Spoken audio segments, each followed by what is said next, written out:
भएको छ। वडामा त्यो जेएनजीले फुटाइदिएर कम्प्युटर पनि छैन, झ्याल पनि छैन, राखाइदिनै छैन।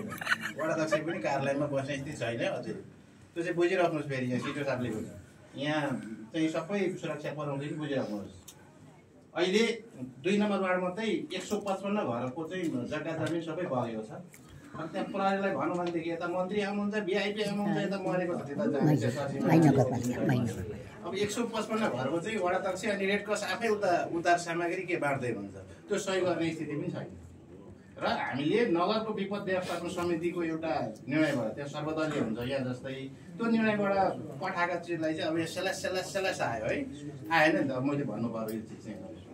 र मन्त्रीज्यूलाई म यति आग्रह गर्छु, हामी जनप्रतिनिधि हुँदा पनि हामीले त्यहाँ विकास प्रोग्रामको काम गरेको थियौँ।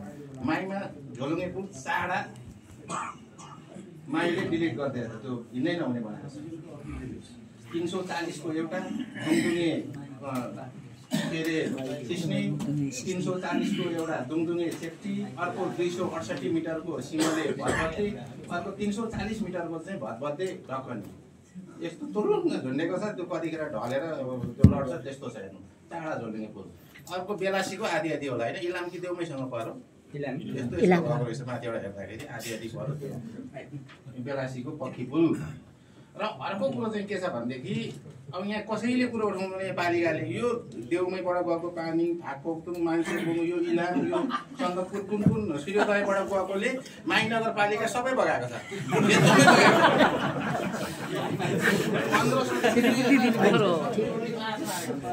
कोही भन्नुहुन्न, मैले यहाँ भनेको नगरपालिका रेड जोन एरिया तपाईँ सबै राखिदिनुपर्छ भन्दा कता माथि राखिहेर्नु भयो, माइ राखिदिनु भएन। मैले 4 बजी चाहिँ हेलिकप्टरमा सिरो साहब कहाँ भनेर होइन, जज साहब कता हेलिकप्टरले कति 5 बजी कति फोन गरेँ। माइमा पौडी खेल्नु नजान्ने र ट्यु थिएन भनेदेखि 50-60 जनै मर्नुहुन्थ्यो, सबै 100 जनै मर्नुहुन्थ्यो। गाउँै डुबाएको छ, मावै पनि बाढी पीडित। र माई खोलाले सिँचाइ मन्त्री पनि अहिले कुलमान मन्त्रीज्यू हुँदाखेरि सिँचाइ मन्त्री पनि भएको कारणले गर्दाखेरि अझै तपाईँ चाहिँ कृषि मन्त्री पनि लिएर आइदिनु हो। अब 2-4 दिनमा त्यो माई खोला ठेकेन भने त्यहाँ 60 घर जति चाहिँ मेरै घर पनि बगाउँदैछ। हेर्नु बनाउँदैछ त्यो माई खोलाले अलिकति टर्पन गऱ्यो भने बच्छ कि भन्ने लागेको छ। त्यही भएर माईमा अब भोकमरी लाग्दैछ। हामीले 18 गते बाढी गयो, 19 गते हामीले रात बाँडेको छौँ 88 घरलाई नगरबाटै 16.5 क्विन्टल चामल खाद्यान्न 1 हप्ताको बाँड्यौँ। र 20 गते कार्यपालिका बसेर 21 गते हामीले 88 घरलाई चाहिँ सबै लुगा छैन, जति पौडेर निक्लिनु भयो अरू लुगा छैन, सबै हिलो त्यो के अरे माई खोलामा ठुलो एउटा गोच माछा हुन्छ नि त्यस्तै बोल्दैछन् मेरो गाउँका मान्छे, पाङ्ग्रे पुग्ने हिलो।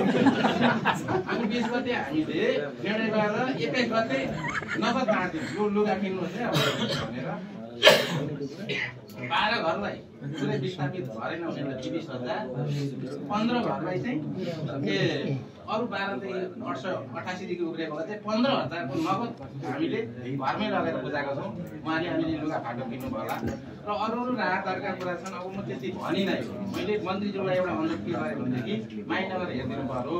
यहाँ कुरै उठाउनु 1 वर्ष अगाडि मैले माइनगर जोखिम क्षेत्र छ है भन्दाखेरि खोजेले बचाउनु भएन। यता पानी आउँछ, माइको पानीले छैन, यताकै पानी सबै अब राहत गर्दाखेरि त्यो हाम्रो त्यो जग्गा बगेकोलाई पनि दिनुभयो नि त। 1500 देखि 2000 घरको चाहिँ सबै खेती एकदम बगाड भएको छ।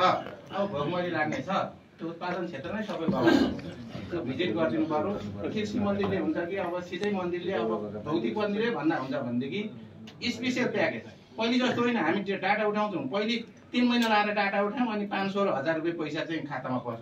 हामीलाई गाली अहिले पनि गइराख्नु भएको छ। यस्तो हुनु भएन। कम्ती पनि 8-10 मन 15 मनसम्म धान किन्ने पैसा आयो भनेदेखि हामी स्थानीय सरकारले पनि गर्छौँ, माथिबाट नै आयो भनेदेखि केही न केही राहत पाउँछ भन्ने म हजुरलाई जानकारी गराउँछु। विभाग हजुरको नपरे पनि आखिर क्याबिनेटमा बसिहाल्नुहुन्छ। यो चिज चाहिँ फेरि माइनगर फेरि एकचोटि भिजिट गरिदिनुपर्छ भन्ने मेरो अनुरोध हो। तपाईँ आउनु पनि भएको छ, हाइड्रो पावरको माइनरको सानीमा हाइड्रो पावर पनि भत्किएको छ।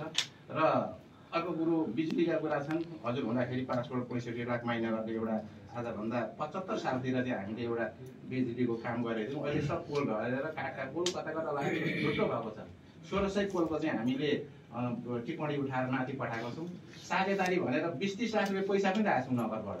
यो पोलको व्यवस्था होस्, किनभने जोखिम भएको छ, मान्छे नै मरिसकेको चिज होइन, जोखिम भएको छ, यो पनि ध्यान राखेर गर्न चाहेँ। विशेष गरी म त माइनगर अनुरोध गरेँ, यो सबै नाका छ कि सबैले कुरो सुन्दिनु हुन्छ कि भन्नुहुन्न। माइनगर चाहिँ यताको पानीले बगाएको छ, अहिले माइनगरमा आएको पानीले बगाएको छैन, यो सबैले चासो गरिदिनु पर्यो भन्ने मात्रै अनुरोध है। क्षतिपूर्ति होइन, कुरो उठाइदिनु भयो त, कुरो उठाइदिनु भयो भनेदेखि चित्त बुझ्छ भन्ने मेरो अनुरोध मात्रै।